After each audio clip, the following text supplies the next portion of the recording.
Hi, and welcome back, everyone, and Happy New Year's. So my name is Sarah Lamonaco, and I am the Alumni Relations Officer with the Faculty of Applied Science and Engineering, and we'll be filling in for Sonia as one of the MCs for today. So I hope all of you, and it sounds like many of you did, had a very restful and lovely holiday break, catching up with family, relaxing, hitting the beach, and I'm hoping many of you are excited for today's presentation because I know I am. Now, I want to thank each and every one of you for being here with us today because this is our first Lunch and Learn presentation of 2022. And what's interesting, after reviewing the registration list and even just looking in the chat, we have alumni tuning in from all over the world. Guests joining in from 10 different countries: Canada, Ecuador, England, Ghana, Hong Kong, Iran, Ireland, Malaysia, Ukraine, and even the United States. So for those who may be new to the Lunch and Learn, you may not know this, but did you know that the Lunch and Learn was actually founded by the class of 1935? That's 87 years ago. And during that time, after the class graduated, it was tough finding jobs. So the group decided, like many of us did back when we were students, let's meet up monthly. And so they did. And they went to Fran's restaurant on College Street, and well, the rest was history. Now, before I begin today's presentation, I wish to acknowledge this land on which the University of Toronto operates. For thousands of years, it has been the traditional land of the Huron-Wendat, the Seneca, and the Mississaugas of the Credit. Today, this meeting place is still the home to many Indigenous peoples from across Turtle Island, and we are grateful to have this opportunity to work on this land. Now, a quick housekeeping item, as per usual, but at the end of today's presentation, we will have a time for a formal Q&A session. Now, should you have any questions for Professor Sejdić, please submit them using the Q&A button at the bottom of your Zoom screen. Now, for the individuals who actually submitted their questions during the registration period, thank you. Thank you for pursuing your curiosities and sharing your insightful questions with us. I just wanted to let you know that we actually shared your questions with the professor before today's presentation, and we will be continuing to share any questions that you may have during the presentation at the end. So now, without further ado, it brings me tremendous pleasure to introduce the one and only, our remarkable MC and chair of the Skule Lunch and Learn program, Lauri Hiivala. Lauri is not only an electrical 6T5 graduate, but he really is one of the most dedicated and engaged members of our alumni community. Lauri has been chairing the Skule Lunch and Learn program for several years now and continues to generously dedicate his time to maintaining the Lunch and Learn's long-established traditions. He truly is one of the important pillars of this community. And I guess with that concludes my debut moment on the Lunch and Learn stage. And as Oprah Winfrey once said, cheers to a new year and another chance for us to get it right, or at least hopefully. So may all of you have a healthy and be safe during these times, and I look forward to when we meet again in the future. So please join me in welcoming Lauri Hiivala, who will now introduce our speaker for today's event. Thank you. Thank you, Sarah, for the very kind introduction. And again, a very happy new year to everyone joining us today from all around the world. It is my pleasure to welcome our guest speaker today, Professor Ervin Sejdić, who will discuss the recent advances of artificial intelligence and how it is transforming the healthcare industry. By way of background, Professor Sejdić received his Bachelor of Engineering Science and PhD degrees in electrical engineering from the University of Western Ontario in London, Ontario in 2002 and 2008, respectively. From 2008 to 2010, he was a postdoctoral fellow at the University of Toronto with a cross appointment at Bloorview Kids Rehab, Canada's largest children's rehabilitation teaching hospital. From 2010 until 2011, he was a research fellow at Harvard Medical School with a cross appointment at Beth Israel Deaconess Medical Center. From 2011 until last year, he was a faculty member at the University of Pittsburgh, and last year he joined the University of Toronto as a faculty member. He is currently the research chair in artificial intelligence for health outcomes at North York General Hospital here in Toronto. And again, without further ado, please join me in welcoming Professor Ervin Sejdić. Thank you. Thank you so much, and welcome everybody. It's nice to be here. I mean, at least in a kind of electronic format. Hopefully one day we will be able to sit down in the same room and have the same discussion. So as Laurie pointed out, I'm Ervin Sejdić. I'm a faculty member in ECE and a researcher at North York General Hospital. And what I'm going to be really talking about today is something we can even see on the title slide, this idea that we can use artificial intelligence to actually kind of understand human body. So that's most of my work these days. And as Laurie pointed out, I started as a typical electrical engineer, just doing theoretical signal processing. And then once I joined U of T as a postdoc, I really discovered the wonderful world of medicine and how we can actually use electrical engineering to enhance human lives. And from day one at Tom Child's lab, I was excited and I never stopped, never looked back. I was glad to be on this path. So I have to say, we live in technologically exciting times and many things around us will drastically change, right? So we can say that we are actually living currently under an industrial revolution. The first one started back in 50s with mechanical production, railroads and steam power. And then the second one dealt with mass production, electrical power, right? Tesla and Niagara Falls. And then the third was in early 1950s and 60s with automated production and development of electronics and computers. And this was all exciting until recently, the early 2000s, when we started discussing artificial intelligence. And these terms you probably heard: big data, robotics, and many different things. And it's very exciting to see how we can finally utilize some of the advancements that we made over the last 50 years to actually serve us in daily lives. And as we expect, AI will play a major role in the future, right? And we've been always mesmerized by this idea that we can use AI to enhance our lives, right? We all remember beloved Star Trek character Data from like 1980s, and then more recently iRobot with Will Smith was another popular flick that we kind of all loved it just because we kind of used robots and everything, right? But the kind of a turning point was some of the things done by IBM, like in late 1990s, right? When Garry Kasparov, the world champion back then in chess world champion, played against Deep Blue, right? And won some games, lost some games. But it was quite interesting to see how for the first time we were able to develop a computer program to actually beat a human at certain tasks. And of course, in the last 30 years, we've witnessed the proliferation of robotic and automation, and especially in automotive industry and other manufacturing, right? But that was all kind of happening somewhere else, not in our kind of homes.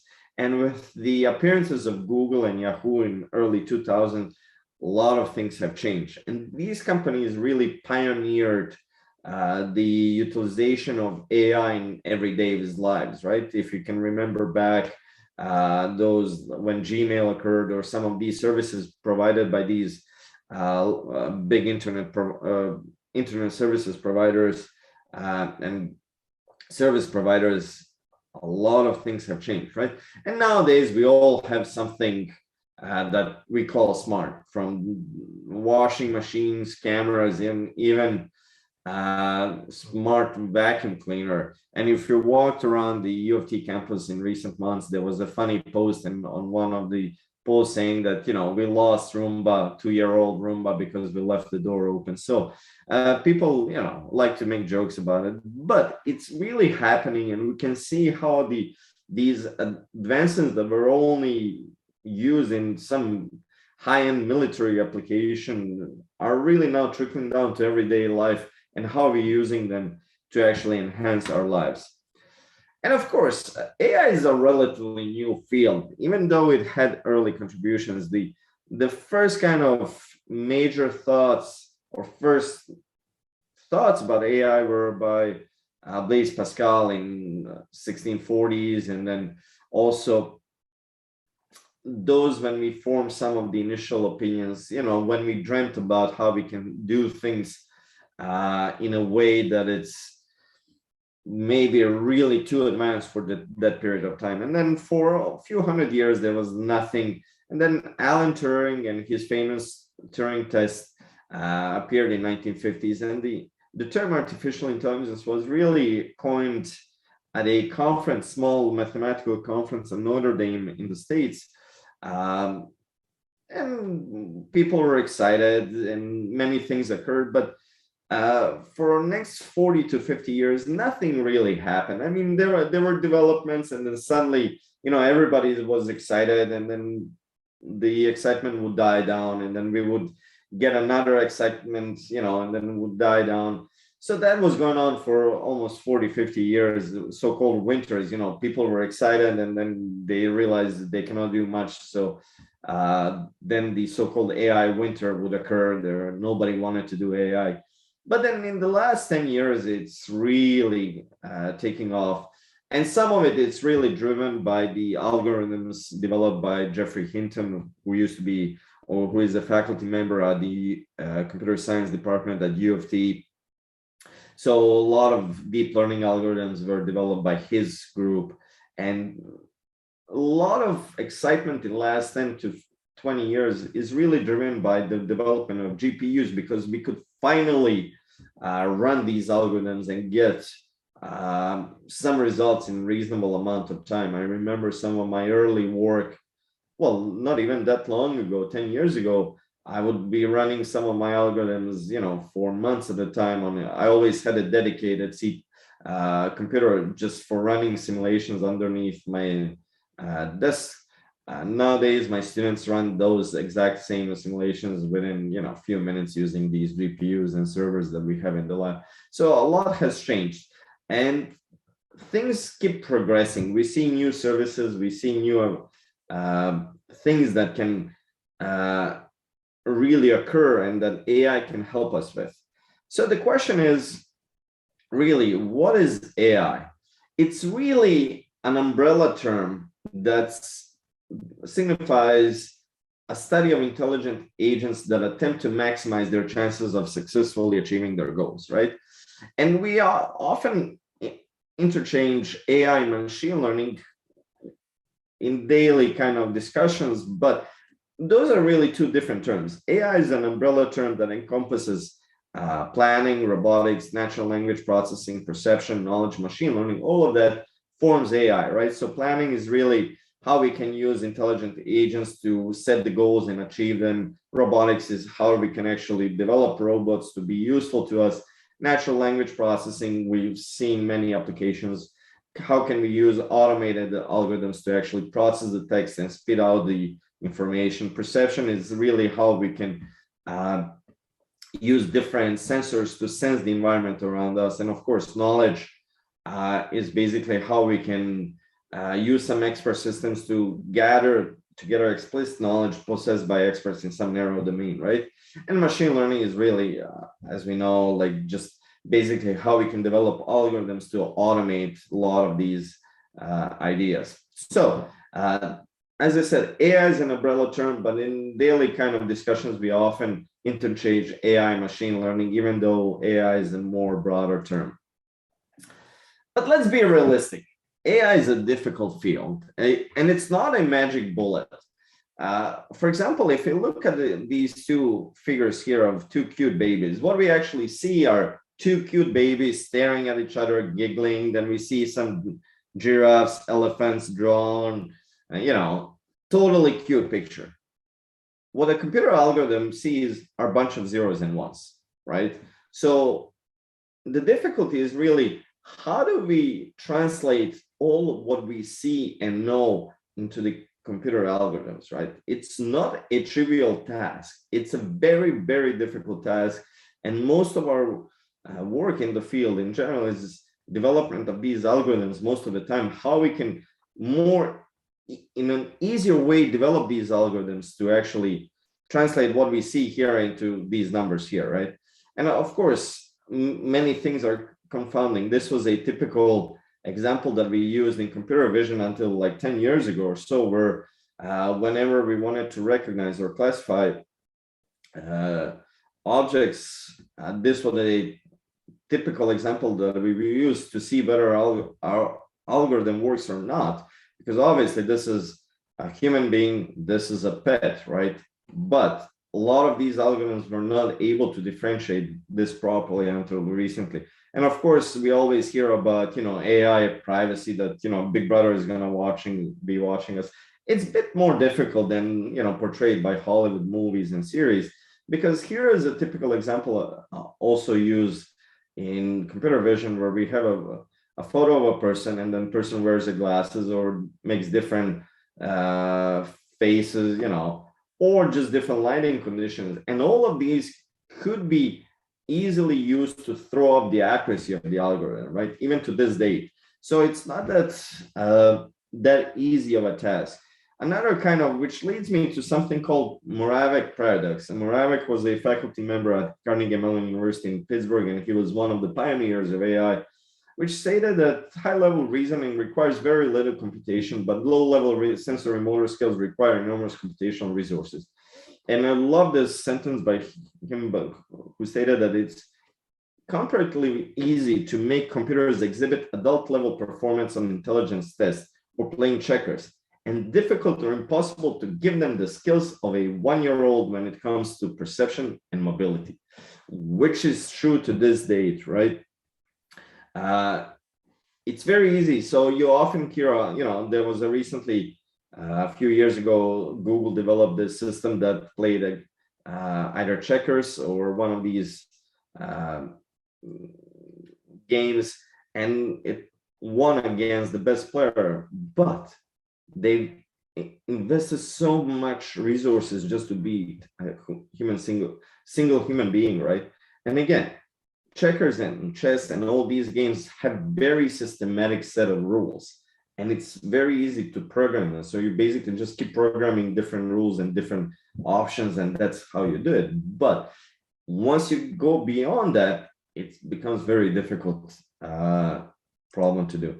So, which resembles something that we did in my own lab with a couple of my graduate students, where we really demonstrated that most advanced algorithms do not necessarily always yield the best results.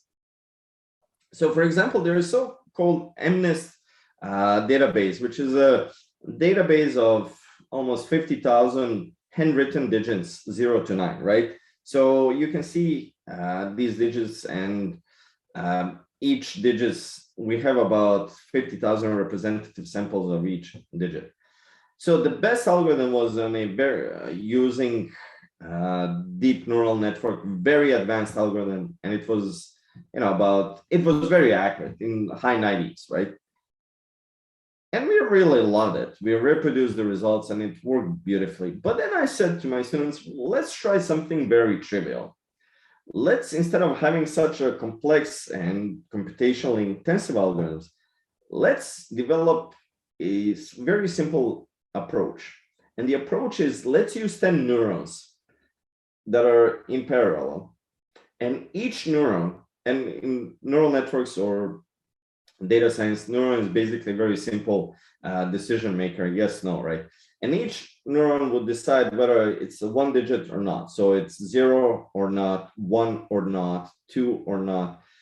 And we'll do it through all. And based on these 10 decisions, we will then make a joint decision which digit it is. What we found out is that we were with the most primitive approach. There are no more simpler approaches than this one. With the most primitive approach, we were able to approach the accuracy of the high-end, most advanced algorithms. So what does that really mean? Imagine you lose a chess game to 10 amoebas. That's how these two different approaches were on the magnitudes of order differences when it comes to the evolution, right? So that yields back to my statement, having ability to develop most advanced algorithms does not necessarily yield the best results. You always need to understand the problem at hand.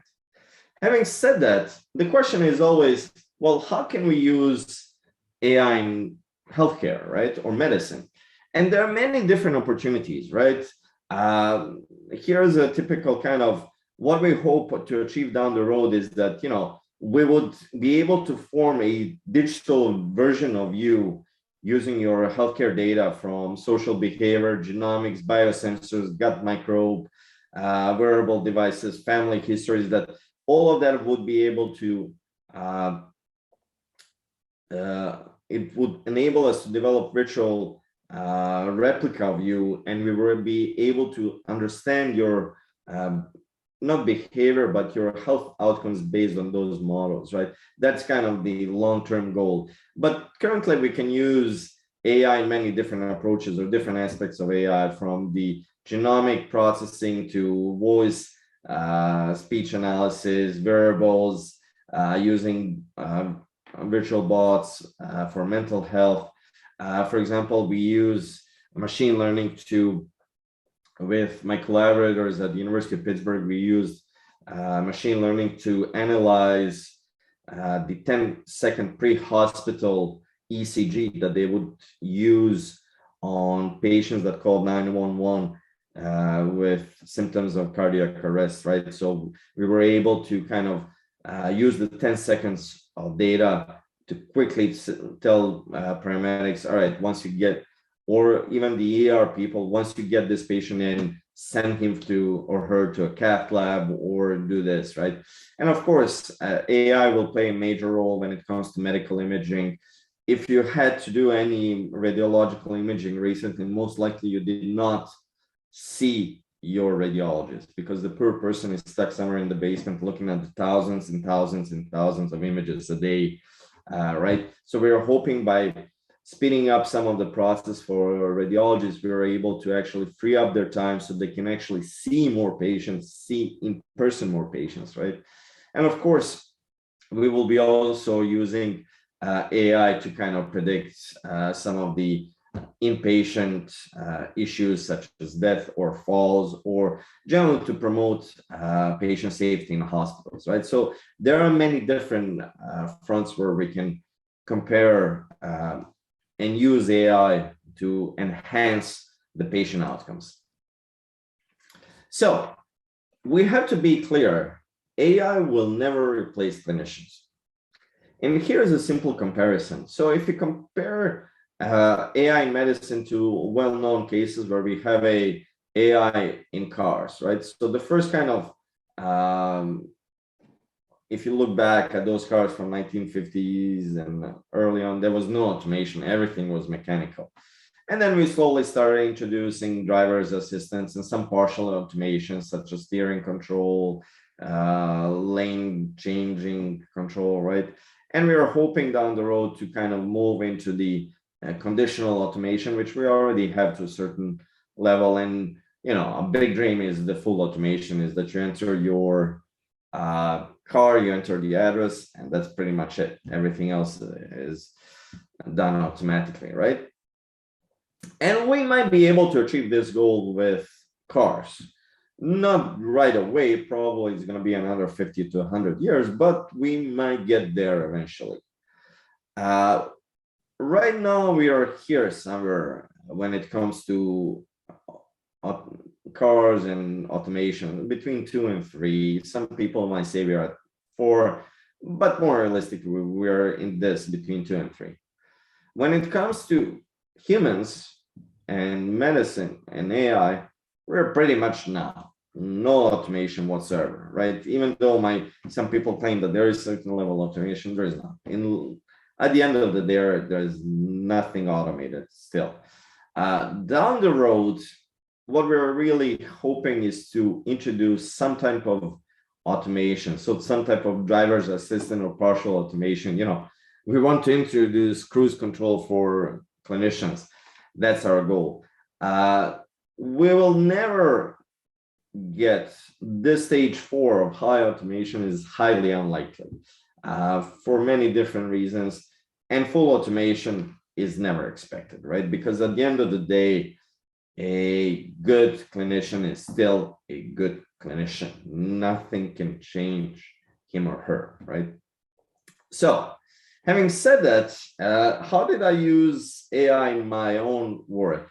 So I do a lot of swallowing assessment and screening, right? And I realized that the entire field is really technologically underdeveloped. So first of all, there are no approaches to examine or assess swallowing physiology non-invasively, right? And even though we can do it using invasive techniques such as video fluoroscopy, which is pretty much X-rays, or endoscopy, again, putting a scope through your nose, there are no algorithms to automatically analyze these images and recordings, and everything is done manually. And of course, swallowing neuroscience is only coarsely understood, mostly for the lack of good algorithms and techniques for us to understand it.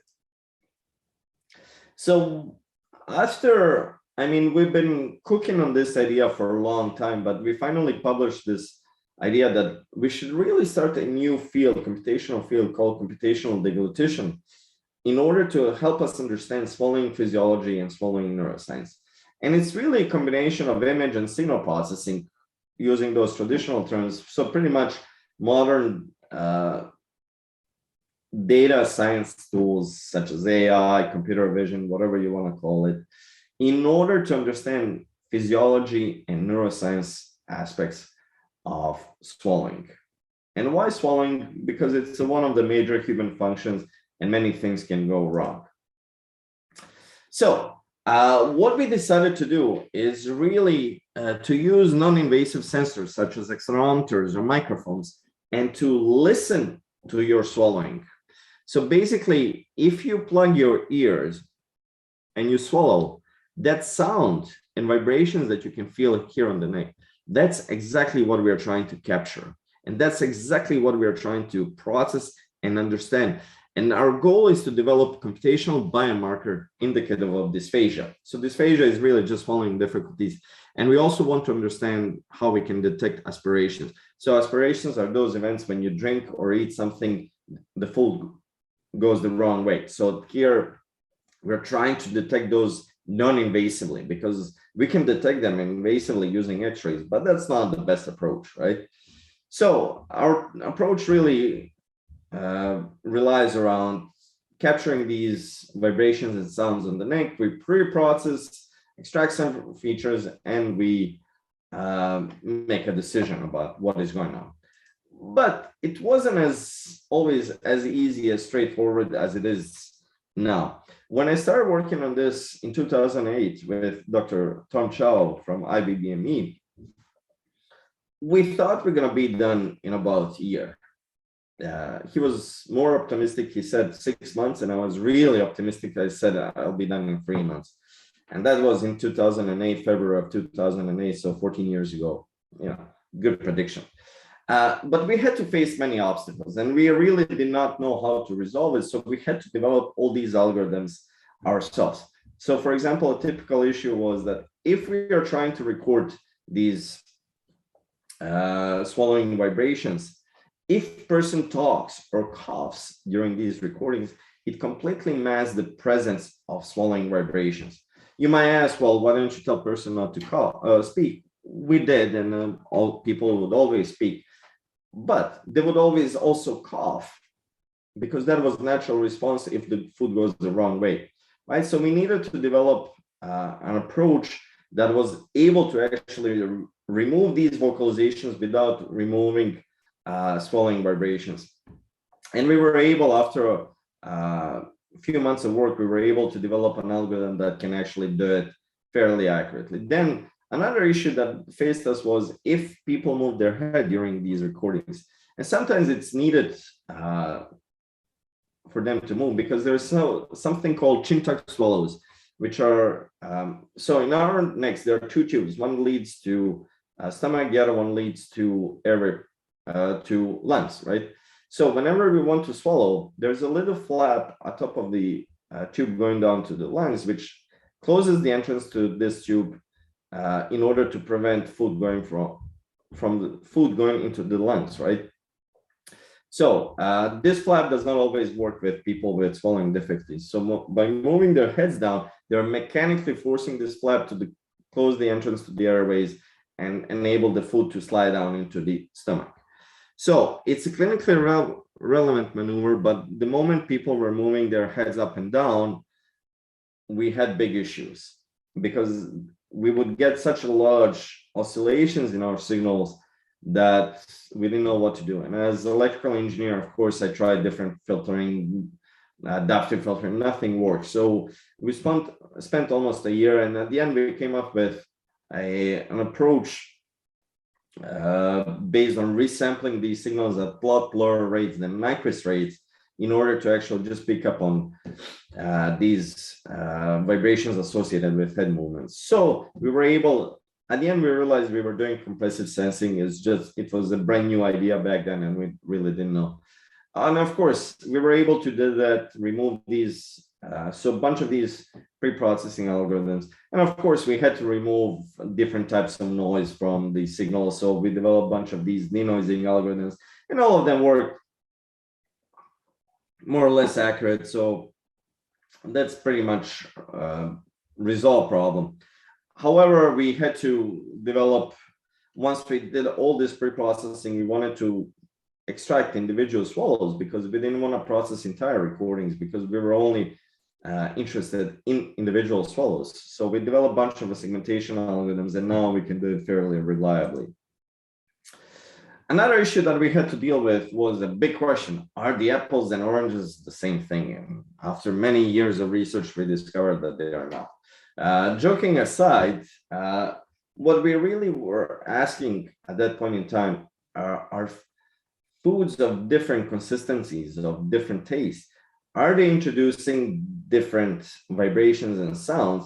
And the answer at the end of many experiments is yes. We really need to use a standardized protocol to actually acquire these swallowing vibrations and sounds, really to get them in order to compare them across different people, because we cannot just mix and match food because it did not work. And of course, once we extracted all of this, we pre-processed these signals, we developed a bunch of classification algorithms in order to classify between safe swallowing and unsafe swallowing, and we can do it very accurately, over 90% accuracy. So that's pretty much done deal. But we also had to develop interesting things. For example, we have the largest data set in the world when it comes to combined X-rays, so video fluoroscopies, and swallowing vibrations. So we know exactly, based on these beautiful biomechanical images or medical images, we know exactly how we can link these events that occur in these swallows. But the issue is, in our database, we have about 5,000 swallows. Each swallow is about 2 to 3 seconds long. Each video is recorded at 30 frames a second, so there is a lot of data. And one of those interesting things is there is a small bone in our neck called hyoid bone. And every time we swallow it, we pull up the bone pulls up the muscles and brings them down, right? So it's almost an elliptical motion. It's a relevant issue for clinicians. And mostly what they did, they would manually sit down and analyze each of these frames, frame by frame by frame. So in order to analyze a single swallow, they would need about 45 to 60 minutes. So up to an hour, right? Given that we have 5,000 swallows, that would, somebody would need to do devote their lifetime to analyze everything. So one of my students said, well, can we actually develop an algorithm to do that? And he started manually annotating these hyoid bone in each frame in order to train the algorithm. And after many months of work, he was able to do it. And I'm going to just show you right now. So if you see this video, you can see that the algorithm is able to track hyoid bone almost with perfect accuracy. So right now we can load any video fluoroscopy video. The algorithm will automatically determine where the hyoid bone is and track it on frame by frame basis. What's even more interesting is, in order to analyze a single video, it takes about 10 to 20 seconds now, instead of up to an hour. So it was a huge development for us, both technologically and clinically, because technologically we were able to speed up the analysis and get further developments, and clinically we were able to finally analyze huge data sets, right? And of course, we were able to apply similar algorithms to bolus tracking. So as you can see here at the bottom figure, bolus comes in, the algorithm tracks it, and it's even able to track it too when the person splits the bolus into two sub-boluses in order to track it very accurately. So that it's very global and very accurate and robust approach. Once we were able to do that, we asked ourselves, well, can we use this knowledge? I mean, analyzing video fluoroscopy data is great. I mean, we can do it in an automatic way, but can we actually get the same output, but using vibrations? So if you look at this video right here, you will see two squares. One is a blue one and one is red one. The red square is based on the state of the art. So a person will sit down and manually annotate hyoid bone in each frame. The blue one is based on non-invasive recordings. As you can see, these two overlap very much. Red one, we need to use X-rays. Blue one, we stick a sensor on the neck and we are able to infer the hyoid bone excursion during swallowing non-invasively. In other words, we are able to avoid using X-rays by using AI and simple sensor on the neck, such as accelerometer. It was huge, because for the first time we can infer about what is going on inside the human body without using X-rays. And this was quite a big discovery for us. So having said that, we also wanted to understand how we can combine data science with various medical imaging in order to understand swallowing neurological, to understand swallowing from a neurological perspective. And one of the things that we typically do, I mean, most of the knowledge in the area is based on the MRI, right? So if you ever had MRI done, you know that you have to lay down and, on your back, and you have this huge magnet around you that makes, holy crap, noises, and you're scared and you're like laying there hoping that it's not going to explode at top of you, right? But the issue here is we're trying to understand swallowing brain networks, right? And already people that have swallowing difficulties, the last thing you want to do with them is put them in a supine position and ask them to swallow something, right? Because that's just giving you bad outcomes, right? The other issue with MRI is that we get nice, beautiful neurological images, but the performance, what happens intermediately, is flushed out. So we get we can deduce nice static brain networks from these images, but that's a kind of what happened over a 5-minute period, not what happened when the person swallowed. So what we kind of started discussing ourselves is, are there any different approaches? So we decided to use so-called EEG, right? Electroencephalography recordings to understand swallow by swallow brain networks. And the reason for us really wanting to understand it is a very simple clinical issue. Whenever we have a patient coming for assessment, we would feed the patient the same food, the same temperature, same amount. And on one swallow, a person would aspirate. On the second one, they would not. And everything is the same, and we would not know. And we realized basically that really there's something changing here. We know there's nothing mechanically changing, so it must be some neurological response that changes every time we swallow. And this was a good hunch for us, because at the end of the day, you have to understand there are about 100 different actions every time we swallow. Some are mechanical, some are neurological.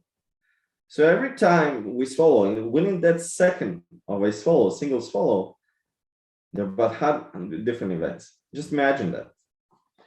So what we did is basically we collected data from about 55 older healthy adults, 18 to 75. We asked them to swallow different fluids, different textures, different temperatures. And what we saw at the end of the day is really that all of these changes introduce changes in the brain networks. So, and these changes occur on a swallow by swallow basis. That was a big discovery for us, because until that point in time, we only had a clue about, fixed brain networks. Here we demonstrated that these brain networks slightly change on a swallow by swallow basis. And those changes are produced by different viscosity of the food, different temperature, different head postures, right? But in order to understand that, we had to develop new math, so-called vertex frequency algorithms. Basically, how do we analyze brain networks? So different, and this could be applied to any sensor networks that keep changing their connections. So we had to develop really new math in order to actually understand this neurological assessment. And we were able, once we developed the math, as I said, we were able to demonstrate that there are changes, and we need to pay attention to these changes down the road. So where will all of this take us? Well, in future, computational degradation will grow the development of novel medical devices and approaches. And here, I'm anticipating that we'll most likely be able to develop new devices, especially, can we use smartphones to tell us about our swallowing? We'll be able to develop different rehabilitation techniques based on, can we assess EEG electrodes or accelerometers and microphone? Can we use functional electrical stimulation to stimulate some of the muscles in our necks and faces in order to prevent some of the aspiration? And then the end of the least but not least, can we help the industry, especially the food industry that produces these? There are certain solutions for people with dysphagia. Can we help them develop better products at the end of the day? Because we want patients that have swallowing difficulties to actually have the access to best food they can get, right? So having said that, I just want to quickly summarize that AI is changing our healthcare systems, but as I said, clinicians will always be needed. AI is a powerful tool, but not a magic bullet, as we can see from this simple example here. As I said, AI will profoundly change medicine. Even if, through my own research, we demonstrated that it enables clinicians to provide enhanced diagnostic services, but it will never substitute them. My clinical colleagues ask me, are you going to ever develop a robot to replace me? And my answer is, I wish, but unfortunately I can't. And over the last 10 years, we utilized AI to understand swallowing and swallowing difficulties.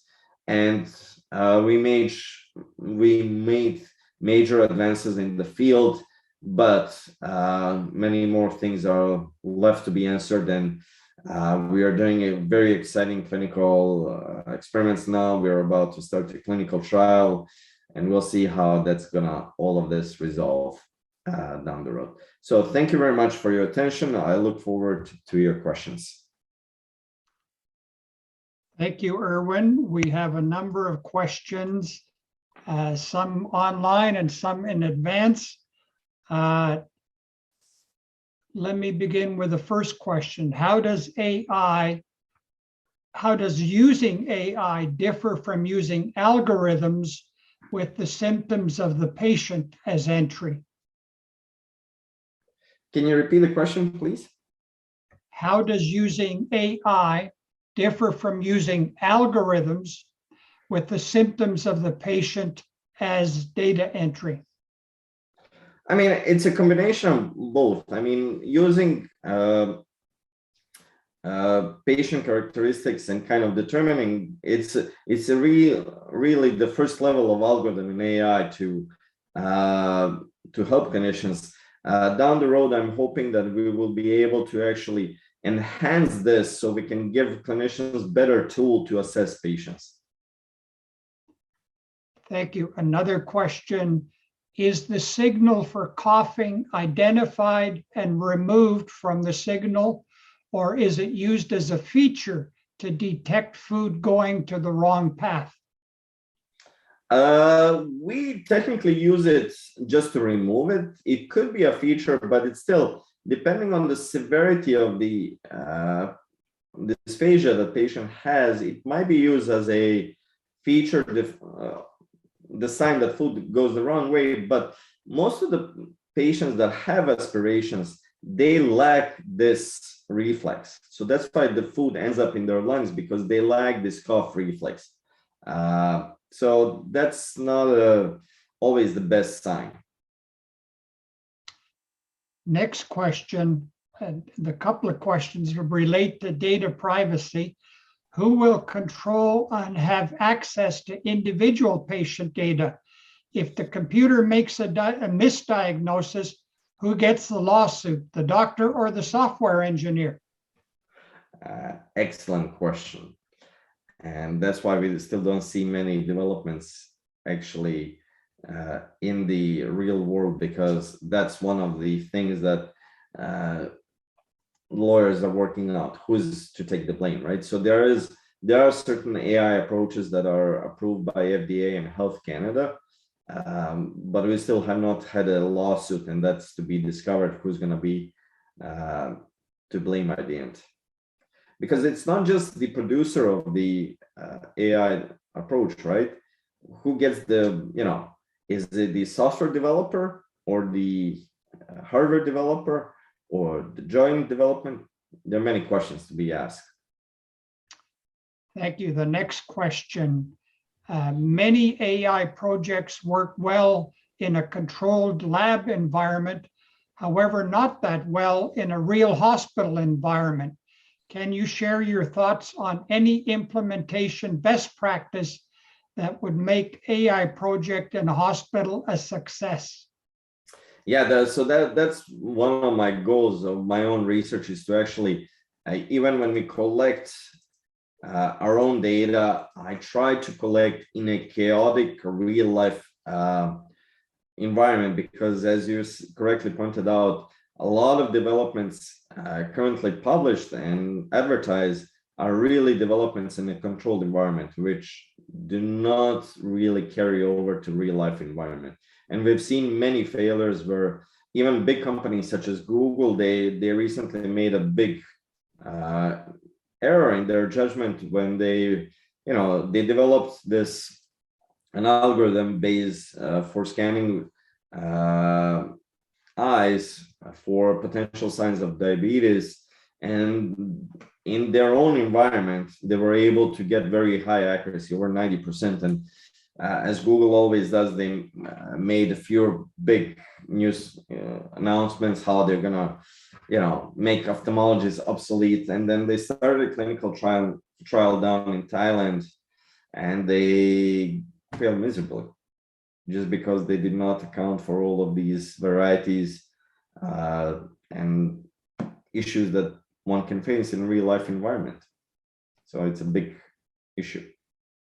Question, can you expand on why low-level sensory motor requires enormous computational resources?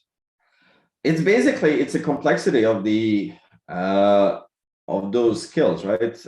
So, this was very difficult to program, right? Or for robots to actually achieve simple tasks like this, let alone walking or some other responses. And the reason is very simple, because most of the time, high-level reasoning, such as that used by, in Czech or some of the board games, you can easily program those rules. You can easily kind of say, well, all right, if this piece moves here, then this piece will move here. There is a very straightforward logic to it, right? But training a robot to, reach out and move, this is a very complex problem, and it's not that easy to do it automatically. So for a long time, the biggest issue, if you remember, some of the early robots, when they were walking, they were trying to walk like really stiff, right? And we would say that, oh, if somebody's walking like that, oh, he's walking like robot. What we were really saying is that there was some unnatural trajectory to it. And the reason for it is, when the initial developments occurred in this area, people would assume that we always make the same step every time we step, right? Which in fact is not true. Every time we step, there is a slight perturbation of how long is our step width, how long is our step. Duration changes slightly every time. The width, the stance, everything changes slightly every time. And it's very difficult to account for all of that in real life.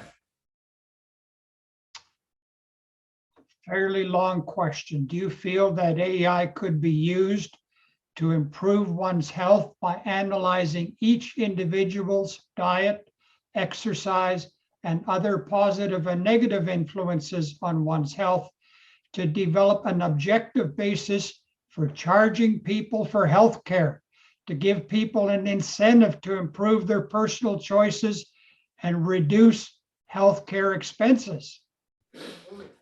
I mean, some of that is already being done in the States because of the different health insurance,